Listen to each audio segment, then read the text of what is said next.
Hi friends, మీకోసం ఒక మంచి కథ తీసుకొచ్చాను. చూసి నచ్చితే ఒక లైక్, కుదిరితే ఒక కామెంట్, వీలైతే సబ్స్క్రైబ్ తప్పక చేయండి ప్లీజ్. ఇక కథ చూద్దామా?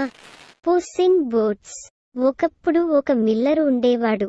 అతని మరణానంతరం అతని పెద్ద కొడుకు ఒక మిల్లును, నడిపి కొడుకుకు ఒక గాడిదను మరియు చిన్న కొడుకుకు పిల్లిని ఇచ్చాడు అని ఆలోచిస్తూ చిన్న కొడుకు బాధపడ్డాడు. అతని తండ్రి అతనిని అతి తక్కువ ప్రేమించాడు అని తలుచుకొని చిన్న కొడుకు తన తండ్రి తనని చాలా తక్కువ ప్రేమిస్తున్నాడని తలచుకుని బాధపడ్డాడు.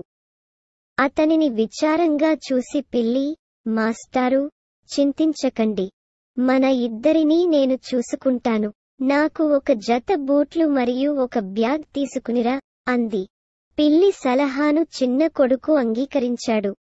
పిల్లి సంచిలో కొన్ని ధాన్యం గింజలు వేసి, తెరిచిన సంచిని కుందేలు రంధ్రం ముందు ఉంచి దాక్కొని కూర్చుంది.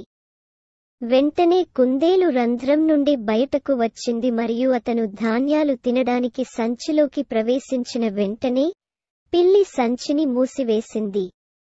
మూసివున్న సంచి తీసుకుని నేరుగా రాజు దగ్గరకు వెళ్లి నమస్కరించి, మహారాజులారా, కరాబాస్ మహారాజు మార్క్విస్ మీకోసం ఈ బహుమతి పంపారు అన్నాడు. రాజు సంతోషంగా బహుమతిని అంగీకరించాడు మరియు పిల్లికి బహుమతి ఇచ్చాడు. మహారాజ్ మార్క్విస్ ని కలవాలనే కోరికను రాజు వ్యక్తం చేశాడు. బ్యాడ్జ్ వారికి పెద్ద కోట యొక్క చిరునామాను ఇచ్చింది. అది నిజానికి ఒక రాక్షసుడు యొక్క నివాసం. పిల్లి రాక్షసుడి దగ్గరకు వెళ్లి, నువ్వు కోరుకున్న రూపం దాల్చగలవు అన్నది నిజమేనా? రాక్షసుడు చిరునవ్వు నవ్వి సింహంగా రూపాంతరం చెంది బిగ్గరగా గర్జించాడు. అప్పుడు పిల్లి రాక్షసుడితో, నువ్వు చాలా చిన్న రూపమైనా తీసుకోగలవా? రాక్షసుడు వెంటనే చిన్న ఎలుకగా మారిపోయాడు. పిల్లి వెంటనే ఎలుకను పట్టుకుని తినేసింది. అప్పుడు అతను తన యజమాని వద్దకు పరిగెత్తి నదిలో స్నానం చేయమని అడిగాడు. స్నానం చేస్తుండగా వారి బట్టలు దాచాడు. అప్పుడు రాజభవనం వైపు వెళుతున్న రాజు బండిని చూసి పిల్లి అరిచింది, ఎవరైనా నా యజమానిని రక్షించండి, కారాబాస్ మహారాజా మార్క్విస్, లేకపోతే అతను చనిపోతాడు. రాజు అంతా కనుక్కుని పిల్లి యజమానికి సహాయంతో పాటు కొన్ని బట్టలు కూడా పంపాడు. అప్పుడు రాజు పిల్లి యజమానికి రథాన్ని ఏర్పాటు చేశాడు.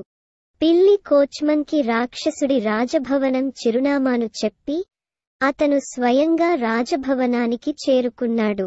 రాజభవనానికి చేరుకుని అతను మార్క్విస్ యుద్ధంలో రాక్షసుడిని ఓడించాడని కార్మికులు మరియు సేవకులందరికీ చెప్పాడు. అందువల్ల వారు మార్క్విస్ ను తమ యజమానిగా అంగీకరించడం మంచిది. రాజు రాజభవనాన్ని చూసినప్పుడు అతను చాలా సంతోషించాడు మరియు మార్క్విస్ తో తన కుమార్తె వివాహాన్ని ప్రతిపాదించాడు. మార్క్విస్ తన కుమార్తెను వివాహం చేసుకున్నాడు మరియు వారు ప్యాలెస్ లో సంతోషంగా జీవించారు. మరియు అతని అత్యంత విశ్వసనీయ సేవకుడు, ది క్యాట్ విత్ బూట్స్.